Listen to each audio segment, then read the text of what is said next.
Sompa, Yenina yet, yes, Sompa.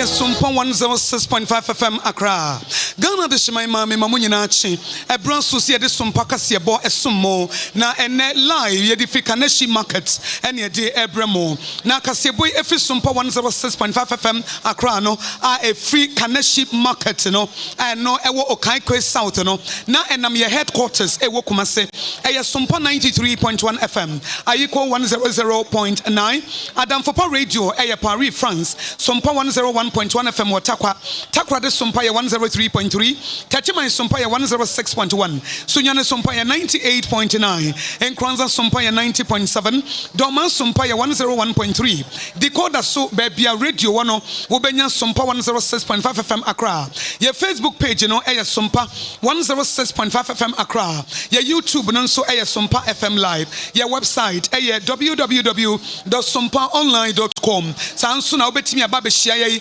ewo Kaneshie Lorry Complex. Eho ena ye di feel live Sompa kasiebo ye de ebremo. Nana KJC Company Limited. Anopa nonsia kasiebo na wutie free Sompa 106.5 FM Accra. Sansu na Endpoint Homeopathy Clinic. Eji abababa 21st Clinic ene ombeye free health screening. Ewo Kaneshie Market hano. Wa monso so ka wo se wo chinanso. Wa mo tunsa frɛ ekunafo ena enkwada wisia samumra na yenhwe mo free. Tontina 74 misha edro no eye edro asa wonumu a ema immune system no egiana na so ena Joseph e de hot kenke aba etu ye obi a woton dokono a bomodin asesa abre de obehye ne nso se dokuna wuhia eye Jos kenke eye 3 Ghana so desepe wa monso so e boy se nwumekuo yi na edina na KJC Company Limited anopa no nsia kasebo ye de somo efi Sompa 106.5 FM Accra ensemo ye de somo anopa yi dedi mu akotene no ebini Office of the Special Prosecutor wakasa e de afa onumnyamfo kanofori ata ho ne nsam ne ye de yen Enwechi Financial Intelligence Center for the Ababontin say, Oura yefane Magdan no, eni nipa ba kubia na ekane ho a yefane Richard ni amakwe ana nipa bi esusu se kata hyehyɛ akoso wo mudwumadie mu no enye no kure wo masan wo mo ho onimonyamfo kwabena minta kando e de nsam atodi asan krofo bi de nsam oto ne so se wo mo hwehwem na ntremu bi enimu a wo de adwuma ebeto yebetu fanso okori akwakopie oti region na oti region abepiem se aban ehye no wanya 500 megawatt biomass plant ni bi na timi aboa enyinam kane adwumadie Ghana fo bebre akasa e de afa mampani ba emfie dodo a ye de ma no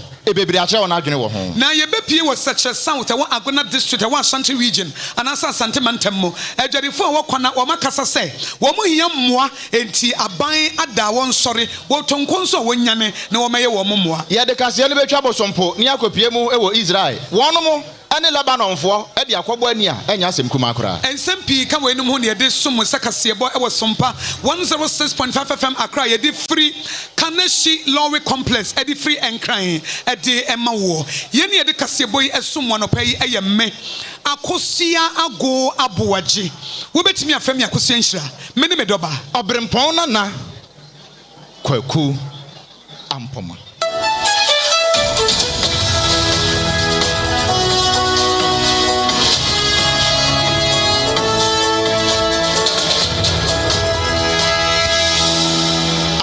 yanshe ensem no ase emfa ema o kwadubofo soronko ye wo man Ghana mu eye special prosecutor na nipa oda no no eye onimnyamfo kisi ajaben wono na ekasa nura ene wo friends entwefo nyina no de nsem to yerim no wo kire se adeɛ bi kɔ so ɛwɔ man Ghana mu titiri pa ɛne strategic mobilization Ghana limited SML contractor ɛbaayɛ na manfo bebree ɛka ho asɛm nia ɛfa no ho pa kɛseɛ no ɛyɛ kane ɔman foto samfo ononyamfo Kaneforiata a sesei wɔman no obi anim baabi a wɔwɔ no na ɛho nkyerɛmu aba sɛ wɔfrɛ nsɛntwerɛfoɔ no afei wɔde nsɛm ato yɛnim ne wɔkyerɛ sɛ wɔhwɛ ne nkrataa mu ɛne nsɛm a wɔahwehwɛ mu a de aduru saa berɛ nora no na wɔne nsɛntwerɛfoɔ bɔ nkɔmmɔ no a nia wodi mu tintiman pa ɛwɔ saa kɛta asɛhyɛ proyɛ kanka ne dwumudie ne ho no ɛyɛ ononyamfo Kaneforiata ɛno nti ne wadwaneɛ no ɛno nti wɔka de ato so akyerɛ ɔman Ghana mu nipa nyinaa sɛ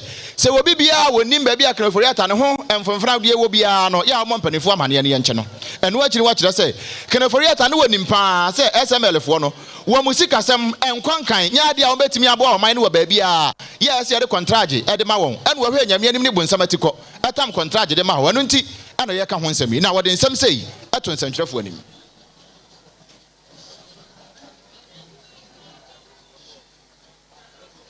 nanka yɛhwɛ sɛ yɛn nsa bɛka ɛne no asɛneɛ ɔpani kisi agyaben ɛka ne nsɛm no san sɛ mpani sɛ ne yɛwɔ kɔ atɛn ne yɛwɔ ba atɛn yɛ na ne ogyina hɔ no wɔne ne atɛntuodo na afei saa asɛm no ɛda yeah, seeing that PP had not responded to the second GRA application 6 weeks after the request was transmitted, and the powerful behind the curtain chief promoter, patron, and sponsor of SMEL, Mr. Friata, was insistent on pushing the company into revenue assurance space through Mr. Inti. Mr. Inti repeated the second application by GRA to PPA for the sole sourcing of SMEL and Ghana Link by a letter dated 14 September 2017, which was almost word for word with the 1 August 2017 request. PPA said, "We make us Sompa Kasiebo na wutie fi Sompa 106.5 FM Accra. Nana KJC Company Limited and Opan Nsia Kasiebo eno yetoa ensem no eso. Afia bosumi miensemu eye match mu ena Financial Intelligence Center edebetu just say enipa mienu businessmen omo ye omadwuma Owura Daniel Macaulay ayeta fa ne Magdan ena Owura Richard ni ama kwe womo eye nhwehwemu ede afa womo sikasem ho na ehwehwemu no womo ye ne nyina ne se womo pese womo hu se womo dwumedie na womo di no eye fenchem akata hwehwe proye ne dwumedie bia enko so e womo dwumediem sabre ya manugu so ameka sei Financial Intelligence Center for the Krataba Bontain, ama Sompa Kasiebo, Ebia Babede Yapuno say, and Penifoni no woman from Sobia, Womusika Bia, Muabia, Sika Kroje, and Ya Krono Esika, when Wama Brabo Paso, and a woman and your musica. Nina and the San Nanipabi Ekasase, a Quaya Richard ni Amakwe, Wafa Swenya Sika, and a businessman Daniel Macaulay, Womusika Samani Womuja Diemono, Yam Pensem Pensemu, and a Financial Intelligence Center for F2 Womuso Sabri, Wamadia Babontin say. And profile me and no anyam from Sobia, Womuni will be a sika, and unti Womo a sign. Yetwa Kasiano so ɛwɔ nsɛmfo from na apɔmden so afɔ ɛyɛ onimnyam fo kwabena minta kando sɛ hujabo so this year anu waka sɛ wɔse sɛ tiefo bɛka ya na watwi yɛ mu yɛde bɛto w'anim sɛ wakasa sɛ National Health Insurance no okɔpɛ na ho nsɛm no akɔyɛ something which is there bibia wɔ hɔ na wɔn mu a ɛhwɛ no mama de nyidi yie no yɛfrɛ no Lightwave Health Information Management System na wɔn no wɔn pɛ sɛ wɔn bɔ aban n'akyi na just wɔn sabotage aban no ɛno na ɔkɔka yɛ a Lightwave fo nso ɛno ada wɔn ba amonten bɛka asanya no korɛ na odemnyamfo kwabena mi kando kra no wɔyɛ sanko ɔgye adamudeɛ ɛde afi wɔn hɔ nanka wɔatimi ɔma ɔmadwumadie no krogen ɛna kwabena mi nta kando aba bɔnten abɛka asanya no korɛ na sɛ wɔn nyɛ hwehwɛmu sɛ hwehwɛmu ne ba na sɛ adansie biara wɔn ho ɛkyɛ sɛ wɔn kwabena mi nta kando soafo hwɛ apɔmden nsɛm soɔ wɔyɛ biribi mpo yɛ ki attempt sɛ wɔyɛ agye adamudeɛ bi afiri bi hɔ a wɔde ne dwumadie bɛto fam. If you're in a public office, some of these things will come. I am looking out for worse things than this. If he has any evidence, send me demanding anything 1 Ghana cedi from him since I took office as a minister. You should put it out there. He can go to hell. You can go to hell. You can resign. If he has any evidence, if he has any evidence, make a blame into since I took office as a minister responsible for health, but demanding 1 Ghana cedi, I will resign that day. Sadansi kete tesa atati abashu lazy anokura womunya. Wano kwamena minta kando wadine dwuma beto ɔsoafo ɔhwɛ apɔmden nsɛm soɔ ɛna kasa ayɛ no meka se Sompa Kasiebo ɛna wasugu so abutie fi Sompa 106.5 FM Accra no na say ye toaso oti region ababa bededi say de beye sikasem ebetimi etumponti empanifo se enyinam kane ho dwumadie enso eda wo makoma so ankasa 8500 megawatt biomass plant wo mo ba besi bi wo ho na sa dwumadie no aban ni mpanifo di ho nkita ho a enche kora na dwumadie no adimo na wo mampanye His Excellency John Dramani Mahama 24-hour economy na wo so odi ye adwuma no we ka ho bi ena beboa ama oti region enya ho mfaso pi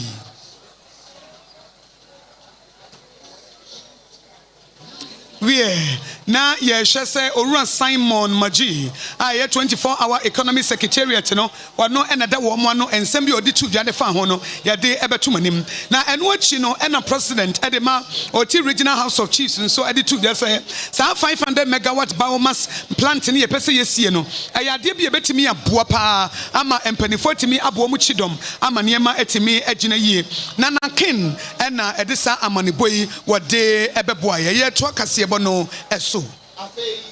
kase no so na yemfa ye ni kire mu ewo ensemfoforo mu na enrada na yema international reporter na no point jeku ebofa amontene so na wane Ghana fo bebre ebo nkomo sanse na nsan amanfo oka se mampani bia ebeto aba ede ayi no wo ba emfie nan no a ya na ye de ma no a amamra constitution nchi ama no watro de ase wo se wonie no ya na esua pa enu kura nam so mena no president Kufuor kura na no tumu bi ansa kura no wakwa ahomegye mu enu achi kane mampani na na adodan kwa Kufuor adon so na no tumu bi mampani Mahama baaye wono so aka bi atoso enu ne ebusa Ghana fo bebre se sane mampani kan wono megye ne sen na no poncheku ene Ghana fo bi no bo nkomo no ebi kire se ankema aban bi ana se mampani bi ana first time no kura ye mfie nsiempo a anka anya hwe no waye se akwada afa no wawia ne nan beje fom ya obaye se wo tutu nkakrakra no na ne makoye kakra ye maintaining 4 years now because see ade bi eden tokwa eba wa mama nso bia ne ye se we wadwen so de kwaka we don sa for ka constitution na e bia na adwen etechi ne adwen pa but to be opposition ono di ne 4 years awa ba no ono ma be di 5 years yes romo. Oh, I think say 4 years now you okay. Ghana hano say obi a good said the no cha or say that's why you do 8 years bia na ho afon ye near the new government aban. Yemfa binka ho if you say 4 years na yem say omuntimi hwe so yi e me say yenko be 6 years and 8 years ansa no ma sa to abana aka ho. Okay, so I believe that the 4 years is it 8 years, so the 4 years I think maybe 6 years will be okay. To me, in my view, no,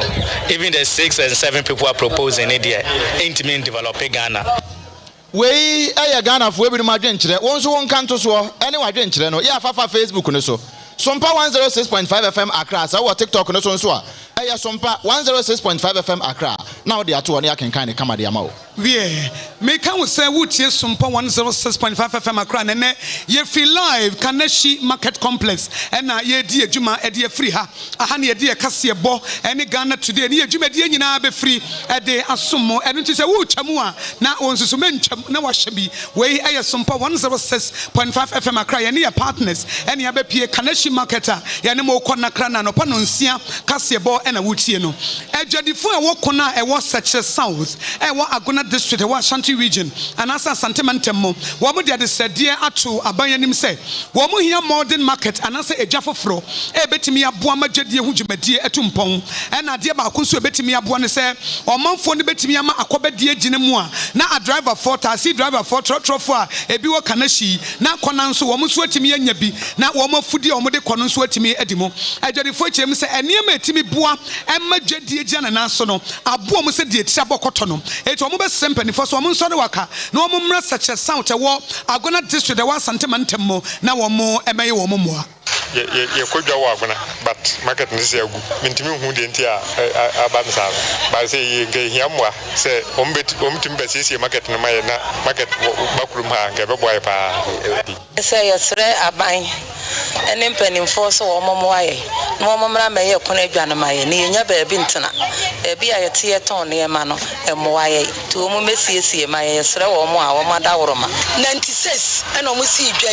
adwane bubu yi o mo ye adwane bubu yi efiri okono no ye be hwe adi na se di si bai o be hwe ye be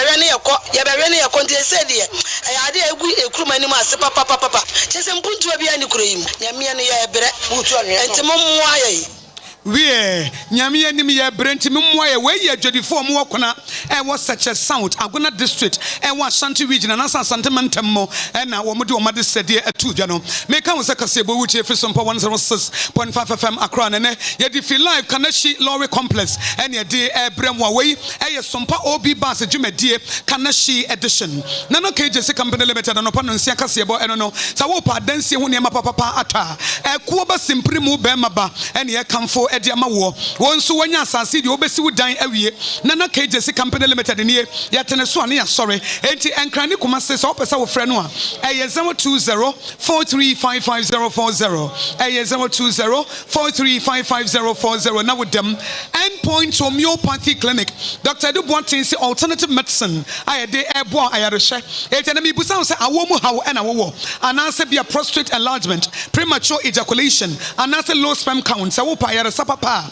Endpoint Homeopathy Clinic nie ayaresa papa nie kidney issues liver issues omudi mutinteman physiotherapy and massaging eti bomodia say unso woni wo mo ebeye adwuma Endpoint Homeopathy Clinic obetimi afre no e 0244867068 e 0244867068 and 0274234321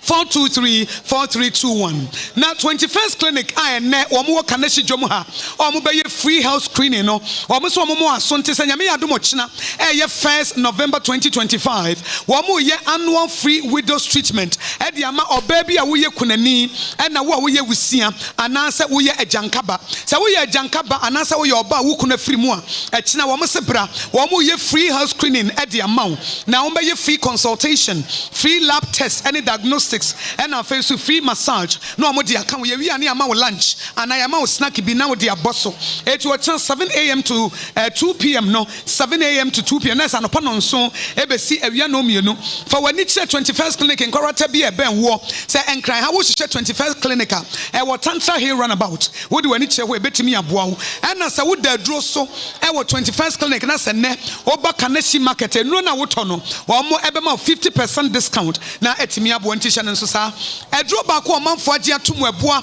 e fa ni immune booster papa e ye tontina 74 mixture Tontina 74 mixture draw no yare bia benya wana immune system no ayemre it is a wonum tontina 74 mixture ene ye na ama asojafo woni paduam no wo magina wo na so pabne so na wo abo adwuma T74 yetene so ane ya sore ene se wo Kaneshie dwom na wo tie Sompa 106.5 FM Accra na wo that otai yare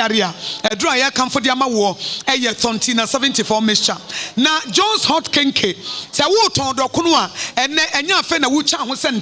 wo kwa koto aburo na afa wo bresa da bi Jones hot kenke eye kwenka hye ye de ma watufo buo eye 3 Ghana cedis pe 3 Ghana cedis pe free delivery wo fra ba bia wo bia ye de Jones hot kenke no ebebreo it is a bia wo ye wedding anase wo ye kenke seller wo ye obi a wo ton dokono a de wo ya ye wo hyeto ani wo nkuruma dokono ne de ye dada ye de yellow corn na vitamin A wo mu no ene ye de aye enu nti Jones bread any pastries say woman the Jones hot kenke adiaba etibra wutie Sompa kasebo efi Kaneshie market live no sharon so say dokro na abedi na wi afia da idia na eye Jones hot kenke kasebo wutie fi Sompa 106.5 FM Accra me kan say the free live Kaneshie Lorry Complex and nam radio so na enam mia bebre ya home so ye ba ye de Sompa kasebo no ebeto so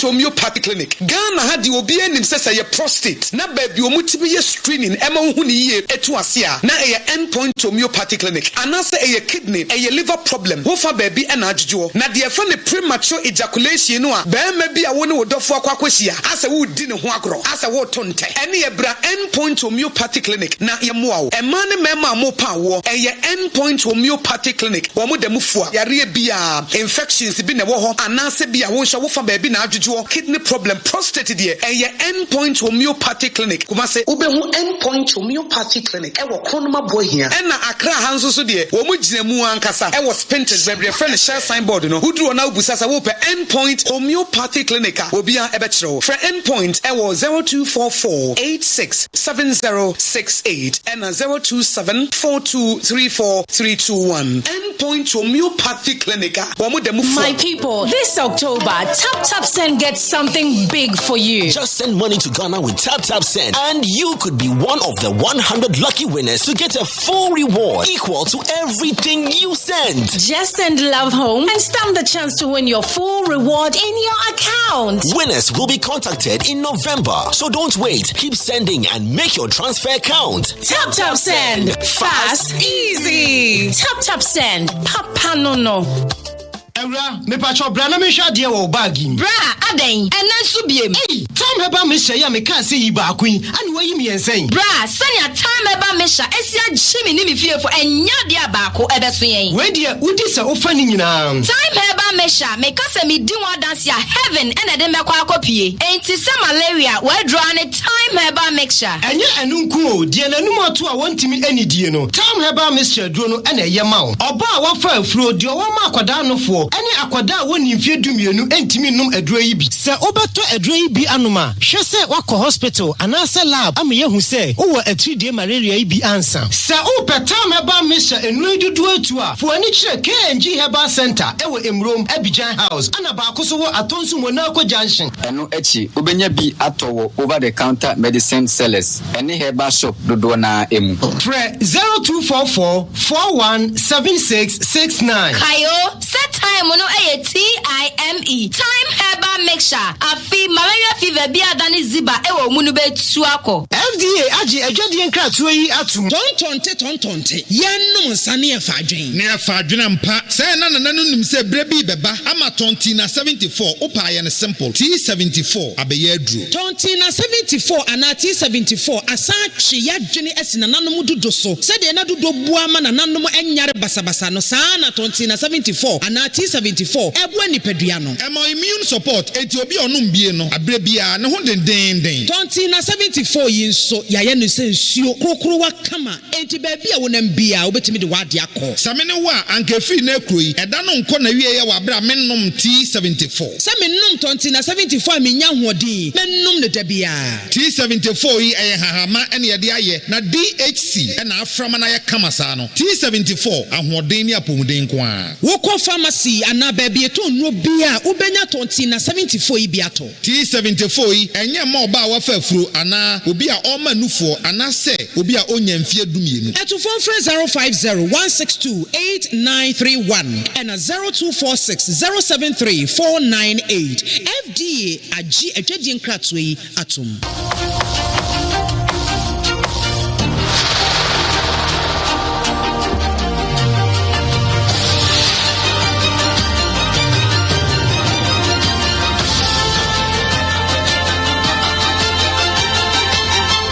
Sompa TV Emma Aketiapa. Nokure Emma Aketiapa ye den sam ne kwa akwie ewo amanone.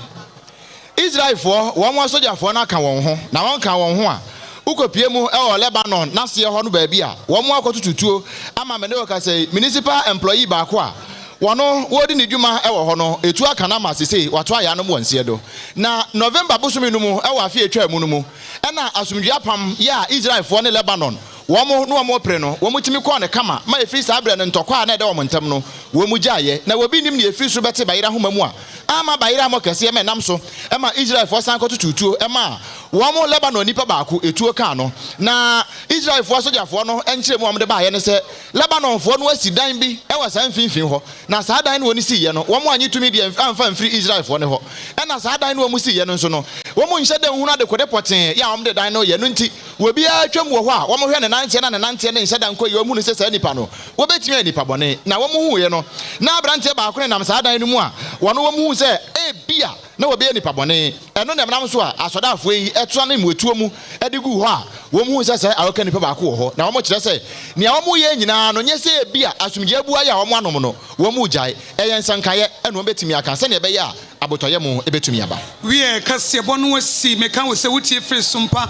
106.5 FM Accra yedi Kaneshie Lorry Park ene de ebrewo enam radio so enam ye Facebook page enam ye YouTube ene miamia nyina na utu betimi di wafidie na to Sompa 106.5 FM Accra bra wo hye ye no en some ye de somo no pedi makotri bi ene se Financial Intelligence Center FIC e de krata babonti se nipa mienu ora Daniel Makoli ai tafa ne Magdan ena Richard ni amakwe wo mo hwehwe mu no wo mo ni sika wo mo nyamfumsuo bia wo mo sika no ho te eno na Office of the Special Prosecutor wono so dia ba so ndi ohwehwe mu no kana foriata wodi fo akosi ase eno ti Ghana fo mo ane enche no adwadifo a wokona wo search South District eno wo Aguna eno wo Ashanti region wo mo de sede atompanifo anim se adwadifo no bre de madwadie ekoso no wo mo nsanka etimpanifo emeye omomoa osofo ohwe apomden sam so man Ghana mu ye kwabena minta kando o se amanfo bi de bribery allegations to no so mo hwehwem no munya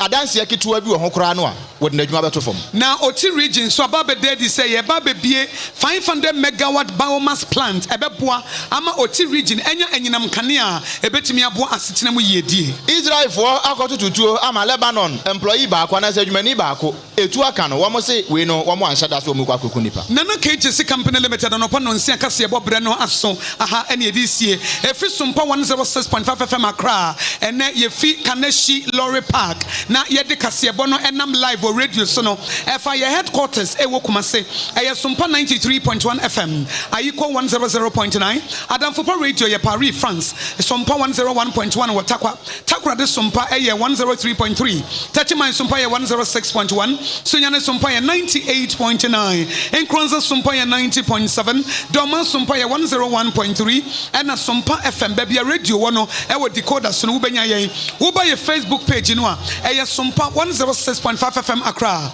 ena YouTube eye Sompa FM live ye website ya bon semi nyina bedde wo mpani chi na open brofo kasa ye tintim obetimi akokenkan ewo www.sompaonline.com nana KGC company limited no pa no nsia kase ebo no wo pa dansie ho niam na kache na wubenya endpoint homeopathy clinic e dia yere sapapa na abrewo tontina 74 mission so mo aso ate say du papa wono mu a emi mbusa papa na John's bread and pastries wo mo de John's hot cake aba dokuna ye ton 3 Ghana cedis per etufo bo na won so akwakoton wodwam anasa wo ye party wo ye yi a ye John's hot cake na wo hia wo frɛ wo mo ewo 02560688832 ana wo dem 02560688832 na eno ano no na 21st clinic for ene ye no mo ba ye ne say